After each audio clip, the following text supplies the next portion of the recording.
Today is June 15th. I'm joined by Mr. Blumenfield and Mr. O'Farrell. Mr. Prieto, how are you today? Good, Mr. Chair. Very good. If there's no objection, I'd like to take item 2 on consent.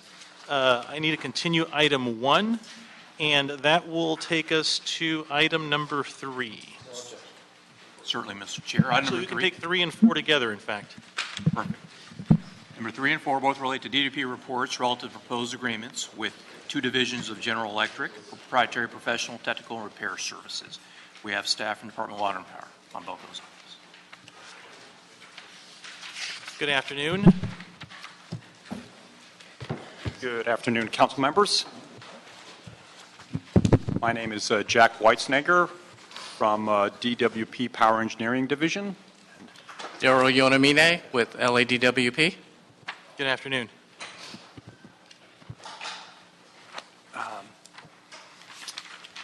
We're requesting approval of two agreements with General Electric for proprietary, professional, technical, and repair services and parts for a term of 5 years. These agreements will provide specialized services and original equipment manufacturer parts to support DWP's scheduled outages for annual inspections, maintenance, and repair of our fleet of General Electric manufactured steam and gas turbine generators and aeroderivative turbine generators. These services will be obtained through two separate agreements, one with General Electric's international for our steam and gas turbine generators, of which we have 11 units, and the second agreement is with General Electric's packaged power for our aeroderivative turbine generators, of which we have 6 of these units. These are two different categories of generators, and they're built by two different parts of General Electric, and so it requires us to have two different contracts for the different generating systems. This is a sole source agreement. As a result, these are only General Electric possess the proprietary drawings and technical data, and these parts and services are furnished under these agreements are proprietary to General Electric and can only be provided through their field engineers or technicians. DWP cannot perform these services. And that's similar that, in a sense, if you may, that we bought Chevrolets, and so we need to buy genuine Chevrolet parts. We can't go to Ford. And there's really no third-party manufacturers that have access to their proprietary drawings and things to make, so we have to go through them. The rates for both of these agreements were determined to be fair and reasonable. For the one contract, $47,400, it was slightly higher than the previous agreements, but it's still within the industry standards and raises. And the second agreement, number 47,401, is actually lower.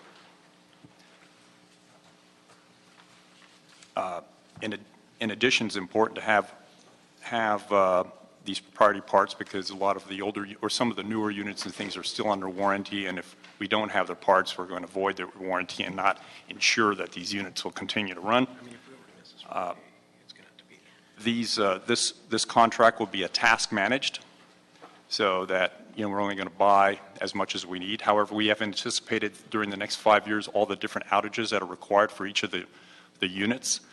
This is much like, again, for your automobile. There's these different prescribed every 3,000 miles you should change your oil. Every 60,000 miles might be your timing belt. And so we've anticipated what's likely to be the parts and services that we'll need for each one. That might actually change once we open up the units. It's critical that we have everything ready and be prepared because the outages have to be very short. These units are very important to us. If we have prolonged outages and we don't have what we needed, it'll extend the outages and just makes it difficult for our operating folks. Also, it makes it even more difficult because now we're becoming more reliant on renewables, and the gas and the renewables are a combination that when we don't have renewables available, we want to very quickly start up our gas units, and so we want to minimize the time that they're out. So we have not only just reliable power for our city, but also clean power.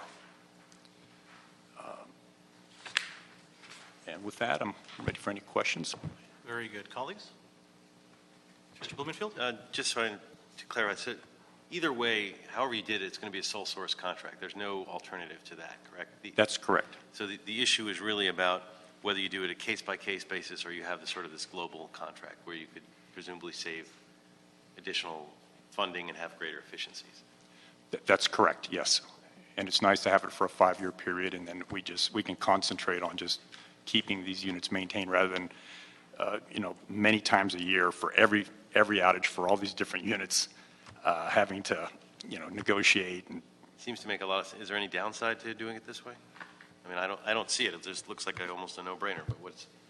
I agree that this would be very, very, very good for us. We can concentrate on just operating and maintaining our system rather than going through all the logistical and administrative work of trying to get contracts and the uncertainty of not necessarily having them ready for various reasons as well.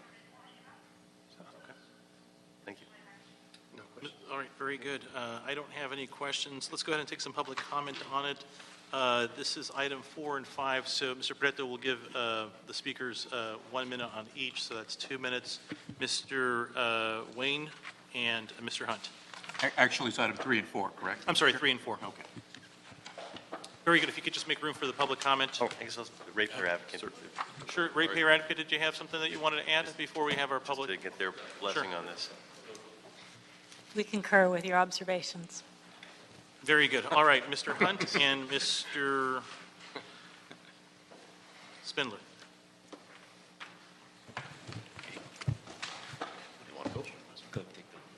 All right. So you bought it, and now you're going to open it up, and you don't know what's inside. Oh, $67 million and $86 million. Did we get a bulk discount on this? No. Did we negotiate for a bulk discount? No. Did we ask General Electric if you give us a 20% discount and aggregate the two contracts together? No. And yet, every other city in America does exactly that. You have to have professional procurement experts that work for the second largest city in the United States. You don't have one. You think it's fair? Individually, if it was an isolated incident, this was the only contract, all the driving and expense, yeah, it would, but they're going to be doing multiple issues within the same municipal corporate payer. So you can negotiate a substantial discount as long as you would aggregate these two contracts for the 5-year period together. But instead, you separate them. Now, what do we got here? $150 million for something that's going to require extra expenses because he just told you if they got to take these suckers open, you might have to change the belts and the water heater. See, so they don't even include all the maintenance and parts. This is an open-ended contract for $150 million, and we're overpaying to begin with. So again, you're not watching the ball, and the ball is taken off, and it's snowballing into the city's future bankruptcy proceeding. You guys are doing a lousy, lousy job. The Red Chief on for the record here. Here's what I don't understand is I don't see no other vendors here, just this one, and that kind of concerns me. We're spending a lot of money here, and just like he said, man, there's no procurement here. But other than that, with the first one, number 3, who's the second? Why don't we have 3 or 4 bids here? With number 4, why don't we have 2 or 3 bids here to find out who's going to best service and if they're going to come out and service when something happened to these contracts? I say vote no, reconsider this whole thing, and get some more vendors to take a bid on it. Meredith Hackelman, are you here? Did you want to speak on this, on any, is it general public? Got it. Okay, very good. All right, very good, colleagues. Hearing and seeing no objection, we will approve the DWP's. Let me see here. Let me get the language for you, Mr. Prieto. No, sir. We will approve the DWP's approved agreement with GE for proprietary professional, technical, and repair services for steam and gas turbine generators as specified. And we will approve the Department of Water and Power's proposed agreement with GE for the proprietary professional, technical, and repair services for the aeroderivative turbine generators as specified. Very good. That brings us to item number 5. Certainly. Item number 5. DWP report relative to the proposed lease agreement with CoreSite Real Estate for relocation of its data center to new location in the city. We have staff from the CAO as well, Department of Water and Power. Good afternoon, council members. Reynald Ledesma, Department of Water and Power Real Estate.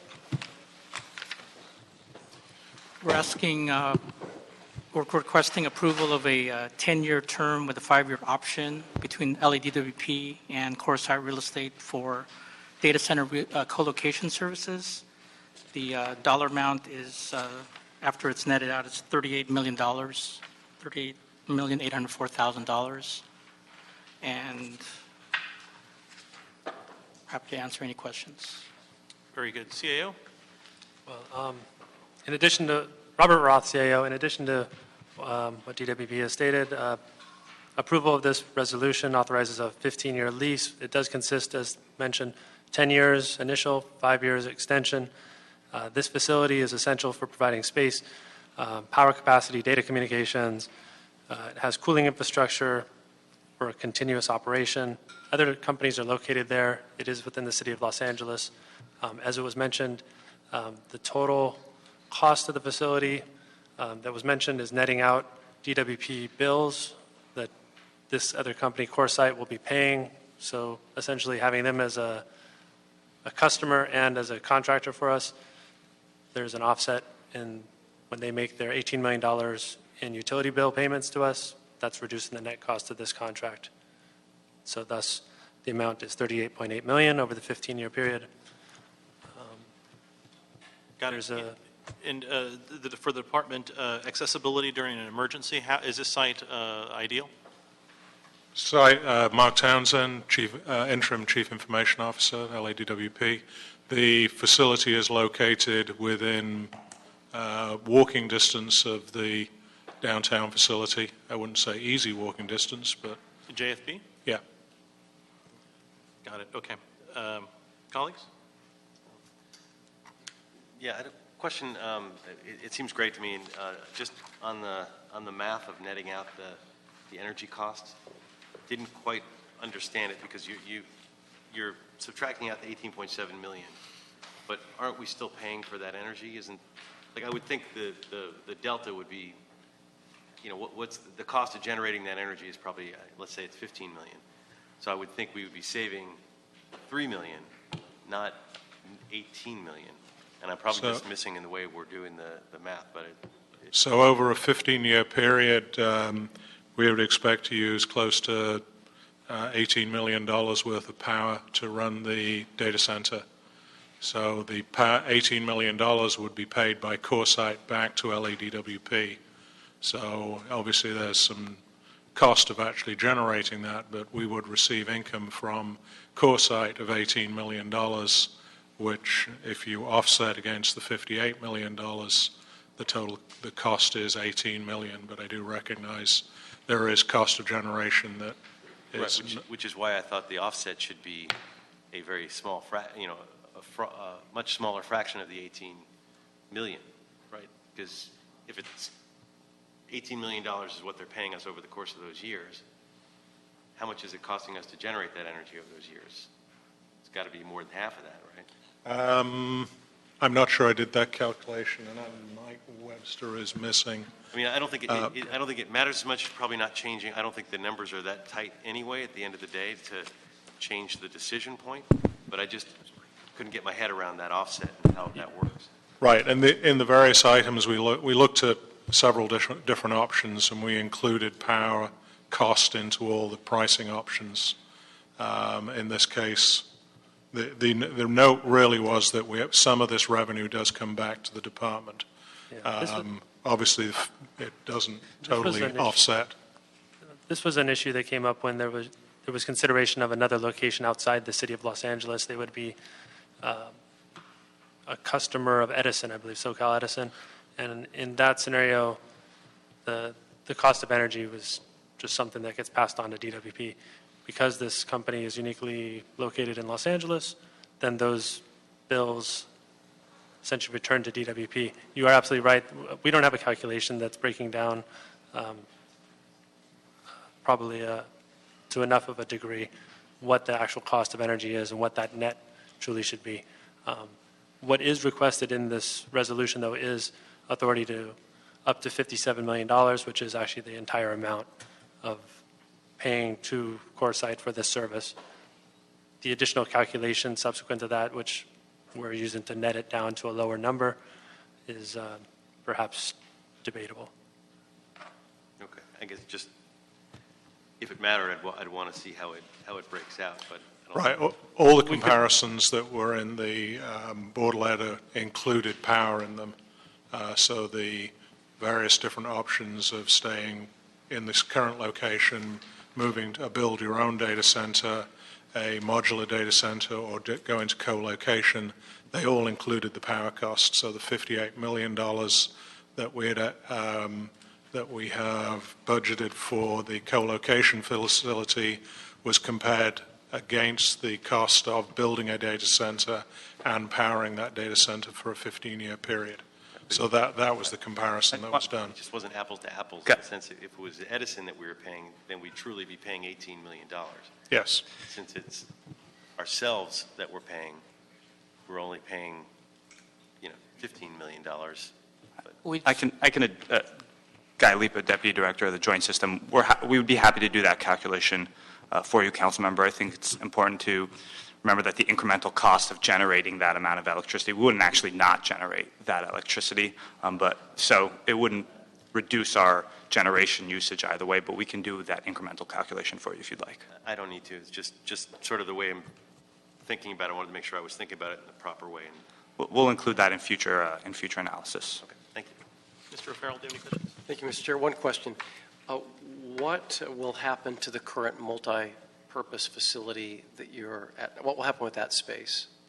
It will be repurposed into office space. So we'll use it for general office space for staff. We expect to get about 3,000 square feet of office space out of that. And is that office space needed? So in other words, is this move going to help accommodate other needs for office space? Yes. Yeah. It's part of our strategic plan for personnel. Okay, thank you. Ratepayer advocate, any comments? No comments. Okay, very good. There are one speaker card, Mr. Spindler.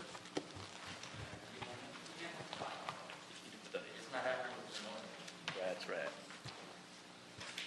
Yes. So good questions by CD3's representative. And it just goes to show you that you rush into these things and you just don't do the homework. You just don't do the homework. You don't know why you need that extra office space, except they tell you it's a long-term plan. It was $38 million in the first sentence. Now it's $57 million. Then we're going to save $18 million.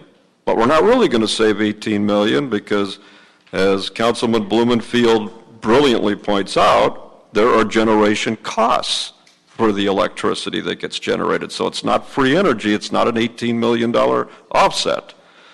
I like this kind of debate, but the bad news is we're not going to have this debate. It's going to be passed unanimously without a single person looking at it again, and that's the shame of it.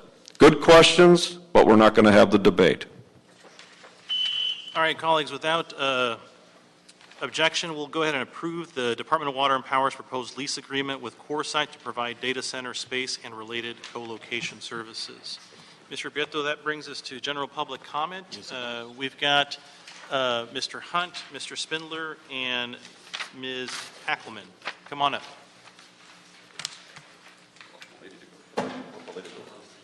Okay. Ladies first. Go ahead, Mr. Spindler. Oh, okay. Well, yes. So again, this committee meeting's really a waste of time when you really think about it. I mean, you should have just went ahead and waived all the items and canceled the meeting like Paul Krikorian's been doing in Budget and Finance the last few weeks. Because even when we get the good questions like on item 5, we're not going to get the answers. And they're just back there talking away because, you know, they're getting another. So how much we waste a day here? About $200 million. It's only $200 million, right? That's a lot of money. So it's too bad that we really aren't trying to tighten the belt, because this is out of control, and you're going to go to the voters in November to ask them for permanent transfers, and that's the reason the people should vote no on that package of amendments. Mr. Hunt? I still have the same problem too. I didn't see apples and oranges here. I seen an $18 million deficit with a $15 million if we would have did it at DWP, and I was listening to that, and I didn't find that too. I didn't find the math on that too well. I think that this should be reconsidered for reconsideration until the math is worked out for the public, because it didn't add up. It's just poor arithmetics and it's poor management to go ahead and okay something without the final, without saying what we were going to finally spend. So it doesn't make any sense. Like it says, this meeting is not very productive if you don't come down with the facts and the figures and the savings of money. I've seen we were going to spend 18, but if we would have did it with DWP, it's 15 million, so that's a $3 million saving, and it's not apples and oranges and oranges. Ms. Ackelman. Hi, my name's Meredith Huckleman. I work with Lauren Bond in the Metabolic Studio, and I've been going to Lone Pine in the Owens Valley for the last 7 years. And yesterday we attended the INYO supervisors meeting that heard the Big Pine Paiute tribe speak about their issues with water. Their community and their land is devastated by the overpumping, and they had a lot of things to say, but the supervisors asked me to come to you. And luckily it was here today. I've come to these committees many times, and I've seen you up at the standing committee meetings. So I just wanted to say we are here as LA citizens. We went up as a group, and we are going to work very hard to develop a coalition to stop the water from being taken to the Owens Valley. And I wanted to say that the Paiute water is everything to them. The water table has been depleted, and no mitigation or recharge has been put in place to replace the pumping of. Can I please finish? Please finish. Thank you. There was a leak that was left unattended for months in Big Pine that just went running down the road, and nobody would fix it. Their asks were that there would be a hydrological assessment for the recovery of water tables, timely data flow from LADWP to them so they could actually discuss things. And inclusion of LADWP lands into the Sustainable Groundwater Management Act. So as I said, I'm working on building a coalition of ratepayers to demand responsible use of water and power. The billions used on the dust mitigation that's wasting so many resources, tearing down mountains. All we need to do is put the water back on the lake and use those monies to build the infrastructure here. We can do it. We can recover water here. We can recycle it. We can put solar panels on rooftops. And we need to let the water flow in the Owens Valley. Thank you, Ms. Hackelman. Very good. Colleagues, that brings us to the end of the meeting. There is no further business, Mr. Prieto? No, there's not. Very good. We're adjourned.